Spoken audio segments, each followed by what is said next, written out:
Hey folks, this is Dave. I'm going to talk fast and tie fast, but I do want to give credit to some people who have inspired this video, some people who have given me ideas. I think it's important to give credit where credit is due. I'm going to do an experiment tonight, and I'm going to see if I can tie a very small tube fly.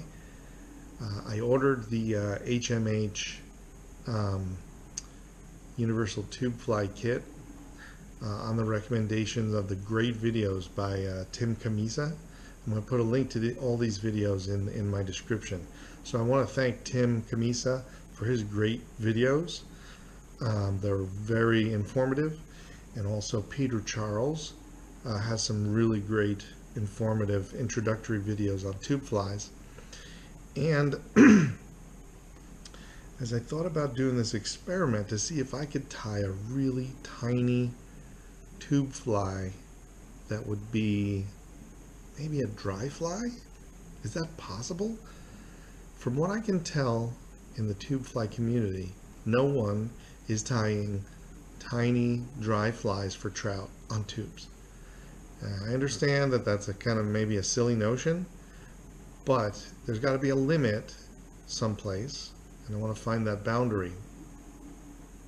I know people are tying skating flies for steelhead, but what about a hackled dry fly, like an Adams or an Elker caddis?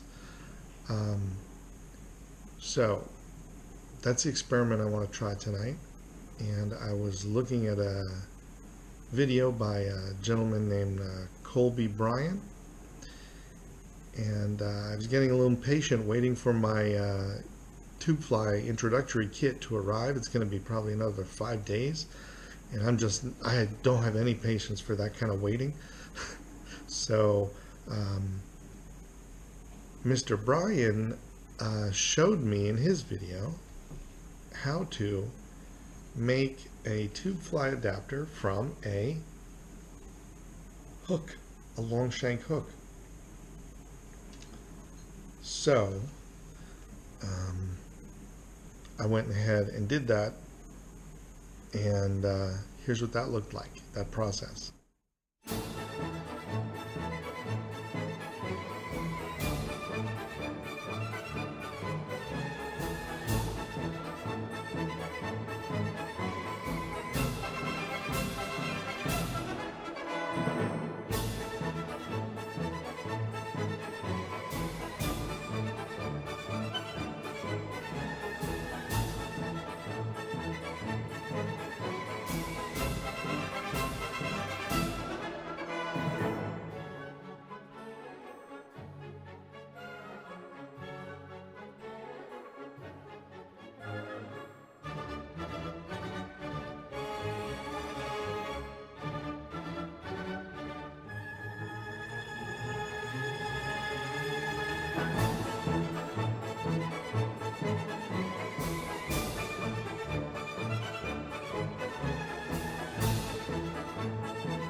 So that was fairly, I mean, ridiculously easy to do.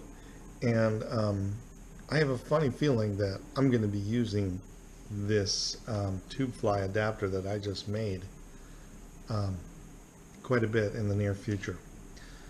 But again, this experiment, I want to do two experiments here. First off, I want to see if I can, how hard it is to tie a fly on a tiny Q-tip stem.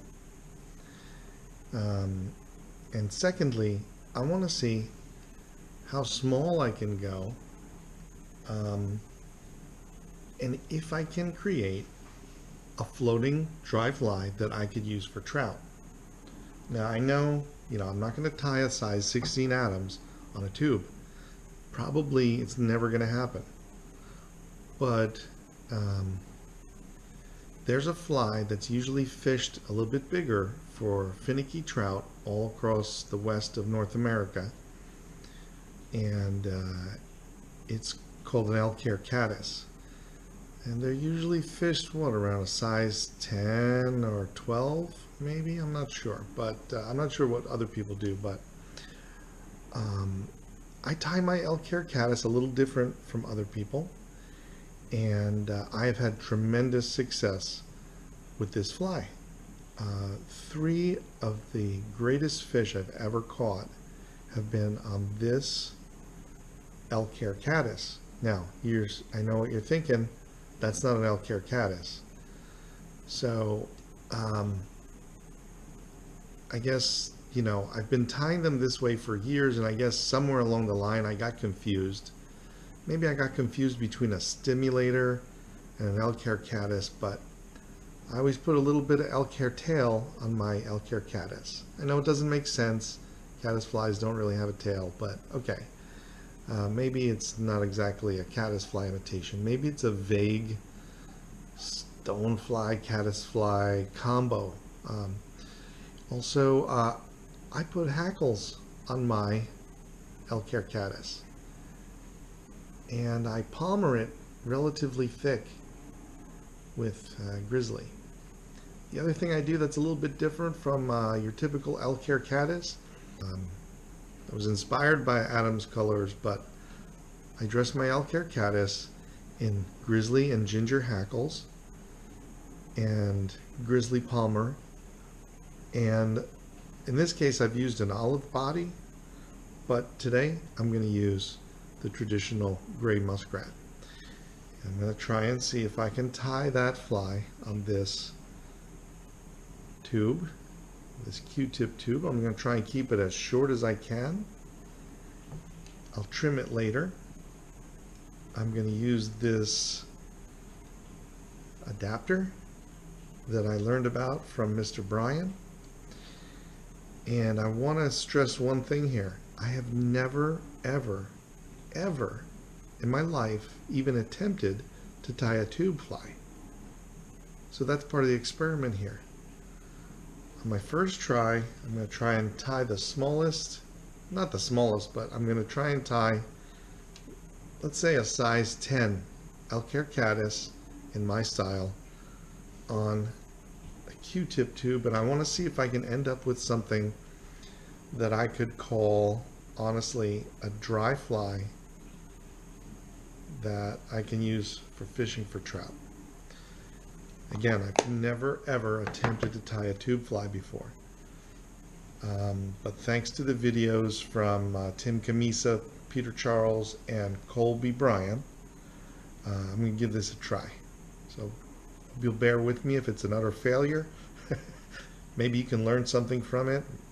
I'll probably publish it anyway. But I got my new Atlas vise here, and I'm going to give this a whirl, so to speak. So here we go. Let me lock this down into the vertical. I've already adjusted the jaws for this hook.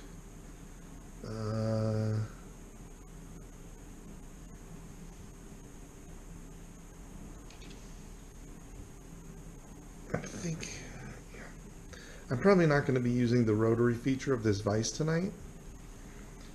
But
I got a fishable fly here, and it's what, about a size 10 or 12 maybe? I don't know. I think I got a fishable fly that will catch some fish. But what do I know? This is probably going to end up being one of those things that sits in my fly box, and I tell my son 10 years from now, this was my first attempt at a tube fly, you little whippersnapper. This is probably all going to catch fire right now.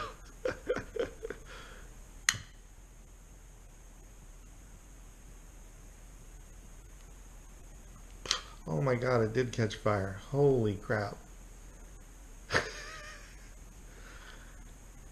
Ah, I burned off half the hackles. Wow.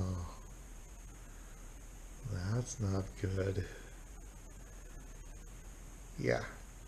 So I may have to erase this video. This is a disaster. I don't know if you can see that.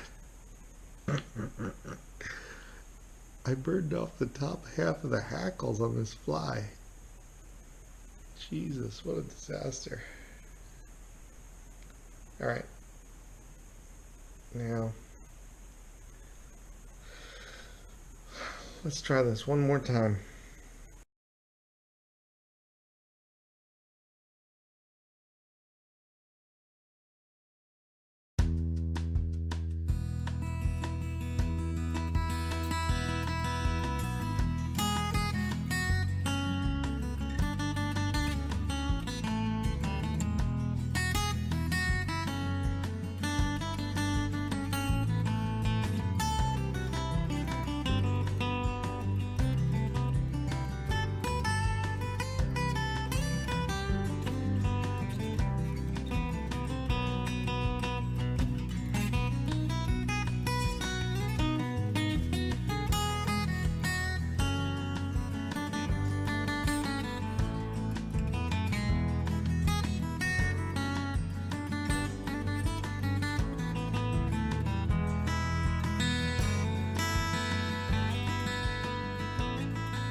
Here's what we have so far.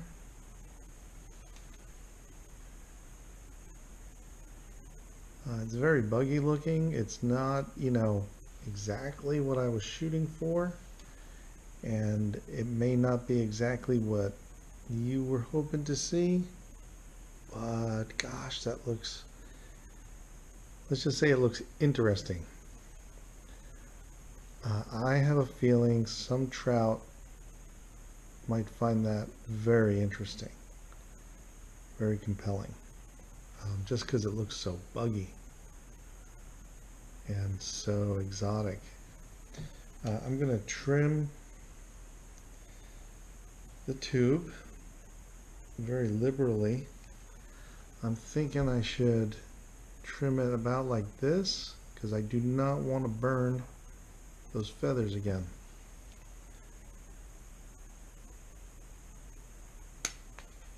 And I may have already trimmed it a little short. But we'll see. I'm going to use the pliers to shape it before I'm going to be very careful now. I wonder if there's some tool handy that I could use to protect the feathers from burning. I guess people that do this don't typically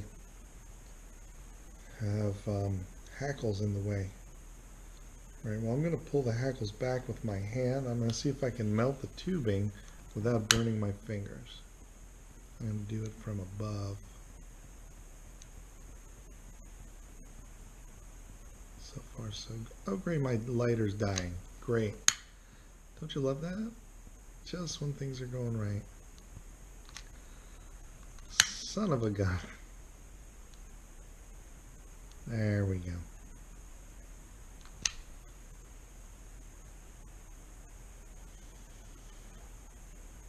Oh man, I'm so close to having the perfect length.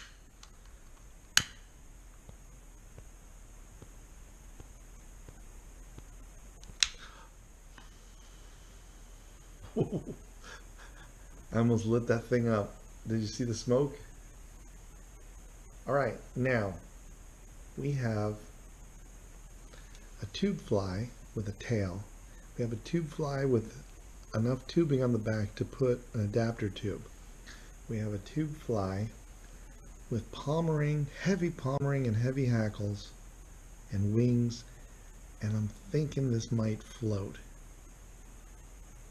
And I'm thinking we might have a dry fly for trout on a tube. Now, there's a couple more steps here when I get the adapter tubing in place. First off, I need to get a hook that's tiny enough to get in there. Now I have some flat eye hooks. I think what I'm going to do right now is look for one of those hooks and bend it so that the flat eye is turned upward. And then I need to get some adapter tubing that'll fit these Q-tips. And then I need to fish it. So I'm going to have to do this video in steps. I will let you know in future videos what the results are. Thanks for watching. As you may have gathered, this was my second attempt tonight to execute this. The first attempt will be in the bloopers because I made two major mistakes. I didn't leave enough tubing in the back under the tail to get an adapter on there. And then on top of that, I set the hackles on fire when I was trying to melt the front. But still, again, this is my first time ever attempting any kind of tube fly. So I'm pretty pleased with the second attempt, and we're gonna have some good bloopers. Thanks for watching. Again, thanks to Tim Camisa, Peter Charles, and Colby Bryan for showing me how to make this thing. I'm going to hit this with some more, while it's here, I'm going to hit this with some more top coat because the bare thread's not cool, but the thread with top coat on it is very cool. So yeah, here we go. I'll let that dry while I go edit some videos.